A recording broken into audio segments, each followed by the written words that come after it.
ಇದು ಜಾತಿ ಜನಗಣತಿಯ ವಿಚಾರಕ್ಕೆ ಸಂಬಂಧಪಟ್ಟ ಹಾಗೆ ಸಿದ್ಧಗಂಗಾ ಶ್ರೀಗಳು ಕೊಟ್ಟಂತಹ ಪ್ರತಿಕ್ರಿಯೆ. ಮತ್ತೊಂದು ಕಡೆ ನನ್ನನ್ನ ಕೇಳಿಲ್ಲ ಅನ್ನುವಂತಹ ಲಿಸ್ಟ್ ನಲ್ಲಿ ನಾನು ಕೂಡ ಇದ್ದೇನೆ, ನಮ್ಮಂತಹ ಪ್ರತಿಷ್ಠಿತ ವ್ಯಕ್ತಿಗಳನ್ನೇ ವಿಶ್ವಾಸಕ್ಕೆ ತೆಗೆದುಕೊಂಡಿಲ್ಲ ಅಂತ ಹೇಳಿ ಶ್ರೀಶೈಲ ಜಗದ್ಗುರು ಚನ್ನಸಿದ್ದರಾಮ ಶಿವಾಚಾರ್ಯ ಸ್ವಾಮೀಜಿ ಕೂಡ ಬೇಸರವನ್ನ ವ್ಯಕ್ತಪಡಿಸಿದ್ದಾರೆ. ಸಾಮಾನ್ಯ ಜನರನ್ನ ಹೇಗೆ ಕೇಳ್ತಾರೆ ಅಂತ ಹೇಳಿ ಶ್ರೀಗಳು ಪ್ರಶ್ನೆಯನ್ನ ಮಾಡಿದ್ದಾರೆ. ಜಾತಿ ಜನಗಣತಿ ವರದಿ ಬಗ್ಗೆ ಜಗದ್ಗುರುಗಳು ಕೂಡ ಅಸಮಾಧಾನವನ್ನ ಹೊರಹಾಕಿದ್ದಾರೆ. ವರದಿ ವೈಜ್ಞಾನಿಕವಾಗಿ ತಯಾರಿಸಿಲ್ಲ ಅನ್ನುವಂಥ ವಾದ ಕೂಡ ಇದೆ. ಎಷ್ಟು ಜನರನ್ನ ಕೇಳಿಲ್ಲ ಅನ್ನುವಂಥ ಲಿಸ್ಟ್ ಕೂಡ ಹೊರಬರಬೇಕಿದೆ.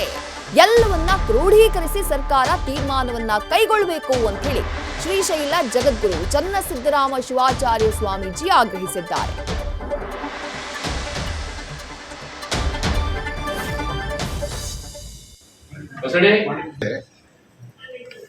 ಕಾಂತರಾಜರವರು ತಯಾರಿಸಿರುವಂತಹ ವರದಿಯನ್ನು ಪರಿಷ್ಕರಣೆ ಮಾಡಿ ಹೆಗಡೆಯವರು ಮುಖ್ಯಮಂತ್ರಿಗೆ ಸನ್ಮಾನ್ಯ ಸಿದ್ದರಾಮಯ್ಯನವರಿಗೆ ವರದಿಯನ್ನು ಒಪ್ಪಿಸಿದ್ದಾರೆ. ಆ ವರದಿಯನ್ನು ಒಪ್ಕೊಳ್ಬೇಕೋ ಅಥವಾ ತಿರಸ್ಕರಿಸಬೇಕೋ ಅನ್ನೋದು ಇದೀಗ ಸರ್ಕಾರದ ಮಟ್ಟದಲ್ಲಿ ಇದೆ. ಈ ಹಂತದಲ್ಲಿ ಅದರ ಬಗ್ಗೆ ಏನೇ ಹೇಳೋದಕ್ಕಿಂತ ಪೂರ್ವದಲ್ಲಿ ವರದಿಯಲ್ಲಿ ಏನೇನಿದೆ ಅನ್ನುವಂಥದ್ದನ್ನು ಮೊಟ್ಟ ಮೊದಲು ನಾವು ಗಮನಿಸಬೇಕಾಗ್ತದೆ, ನೋಡಬೇಕಾಗ್ತದೆ.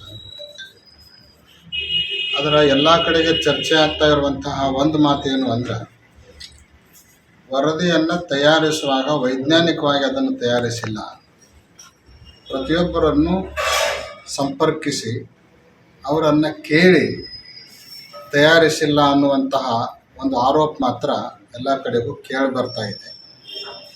ಆ ದಿಶೆಯಲ್ಲಿ ಸಿದ್ಧಗಂಗಾದ ಶ್ರೀಗಳವರು ನನ್ನನ್ನೇ ಕೇಳಿಲ್ಲ ಅನ್ನುವಂಥ ಮಾತನ್ನು ಸ್ಪಷ್ಟವಾಗಿ ನಿನ್ನೆ ಹೇಳಿದ್ದಾರೆ. ಈ ನನ್ನನ್ನೇ ಕೇಳಿಲ್ಲ ಅನ್ನುವಂಥ ಏನೊಂದು ಲಿಸ್ಟ್ ಇದೆ, ಅದು ಮೊದಲು ಹೊರಗೆ ಬರಬೇಕು. ಎಷ್ಟು ಜನರನ್ನು ಕೇಳಿಲ್ಲ, ನನ್ನ ಕೇಳಿಲ್ಲ ಅನ್ನೋರು ಎಷ್ಟು ಮಂದಿ ಅದಾರೆ, ಅದೆಲ್ಲದರದ್ದು ಒಂದು ಅಂಕಿ ಸಂಖ್ಯೆ ಗೊತ್ತಾಯ್ತು ಅಂದ್ರೆ ಅದು ಎಷ್ಟು ವೈಜ್ಞಾನಿಕ ಎಷ್ಟು ಅವೈಜ್ಞಾನಿಕ ಅನ್ನುವಂಥದ್ದು ತೀರ್ಮಾನ ಮಾಡಲಿಕ್ಕೆ ಸಾಧ್ಯ ಆಗುತ್ತೆ. ನನ್ನನ್ನೇ ಕೇಳಿಲ್ಲ ಅನ್ನುವ ಲಿಸ್ಟ್ನೊಳಗೆ ನಾವು ಅದೀವಿ, ನಮ್ಮನ್ನು ಕೂಡ ಏನೂ ಕೇಳಿಲ್ಲ ಈ ದಿಶೆಯಲ್ಲಿ. ಅದಕ್ಕೆ ಇಂಥವ್ರು ಎಷ್ಟು ಜನ ಅದಾರೆ